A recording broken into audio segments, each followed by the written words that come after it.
Class 12th की chemistry जो है वो क्लास 11th की केमिस्ट्री से थोड़ी सी आसान है। ऐसा मैं इसलिए कह रहा हूँ कि क्लास 12th की जो केमिस्ट्री है उसके जो अपने चैप्टर्स हैं वो सारे कंसेप्चुअली बेस्ड चैप्टर्स हैं। इनके जो क्वेश्चंस हैं वो आपके टू द पॉइंट क्वेश्चंस आते हैं, टू द पॉइंट ही इनके आंसर लिखने होते हैं। और इन सारे चैप्टर्स के अंदर जो जो की कंसेप्ट है और आप वो समझे जा सकते हैं, आसान है। पहला जो चैप्टर अपना वो है सॉल्यूशन चैप्टर के अंदर क्या क्या पॉइंट्स अपने को पढ़ने हैं इन आने वाले वीडियोस के अंदर, उसको अपन थोड़ा डिस्कस कर लेते हैं।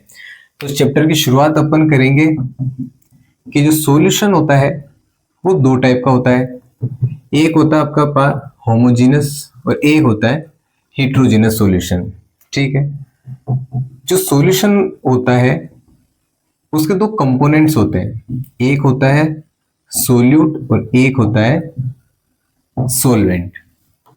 फिर बाद में क्या होता है आपके पास में कि जो सोल्यूट होता है उसको उसकी कंसंट्रेशन फाइंड करने के लिए कि सॉल्यूशन के अंदर सोल्यूट कितना है, उसके लिए अपने पास में कंसंट्रेशन टर्म्स होती है।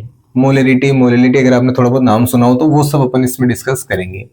इसके बाद में अपन डिस्कस करेंगे टाइप्स ऑफ सॉल्यूशन, कि जो सॉल्यूशन है वो कितने टाइप के होते हैं। तीन टाइप के होते हैं basically, solid solution, liquid solution और गैसियस सॉल्यूशन। उसमें एक लिक्विड सॉल्यूशन जो होता है उसको अपन डिटेल में पढ़ने वाले इस चैप्टर के अंदर, लिक्विड सॉल्यूशन को।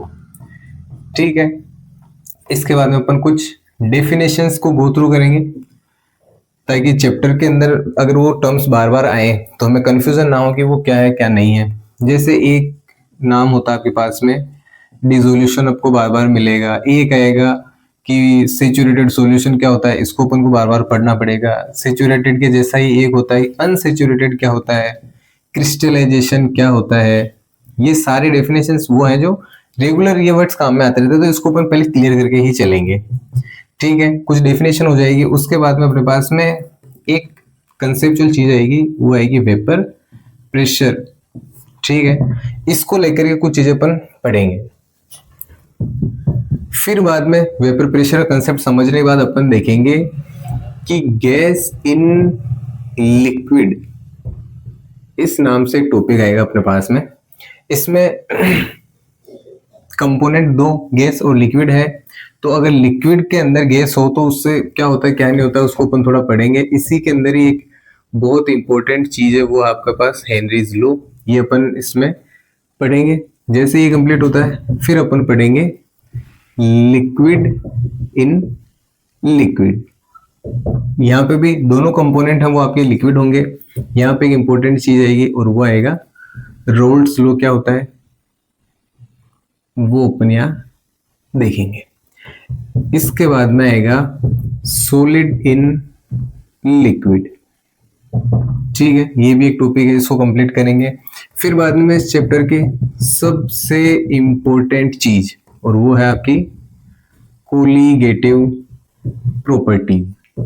ये क्या होती है इसको अपन डिस्कस करेंगे। बेसिकली ऐसी प्रॉपर्टीज जो नंबर ऑफ सोल्यूट के ऊपर डिपेंड करती हो, उसके नेचर पे नहीं करती हो, कोलिगेटिव प्रॉपर्टीज होती है। चार तरह की होती है आपके पास में। पहली होती है relative lowering of vapour pressure, एक होती है आपकी एलिवेशन ऑफ बॉइलिंग पॉइंट, एक होती है डिप्रेशन ऑफ फ्रीजिंग पॉइंट और चौथी होती है आपके पास में ऑस्मोटिक प्रेशर। इसमें अपन रिवर्स ऑस्मोटिक प्रेशर क्या होता है उसको अपन डिस्कस करेंगे। आपके पास में वो क्या कहते हैं उसको यार, सेमी परमेबल मेम्ब्रेन क्या होती है, एसपीएम, उस सबको डिस्कस करेंगे।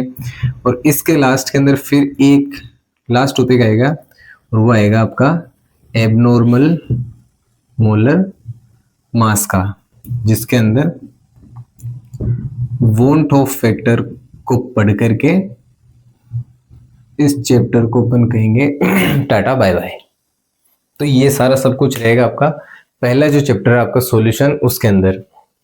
ठीक है, इसके बाद से इस वीडियो कंप्लीट कर इस चैप्टर को कंप्लीट करने के लिए लगभग 7 से 8 वीडियो लेक्चर कम से कम लगेंगे। वो रेगुलर इस चैनल के ऊपर आपको अपलोड होते हुए नजर आएंगे। तो अच्छा तरीका तो यही होता है कि आप जो जो वीडियो देखते जाएं उसके नोट्स साथ के साथ बनाते जाएं, ताकि at the end of chapter you have something to revise frequently. और जैसे जितना रिवीजन आप रेगुलर करते रहते हैं इसके साथ में, उतनी आपकी केमिस्ट्री और क्लियर होती है और स्ट्रॉन्ग होती है।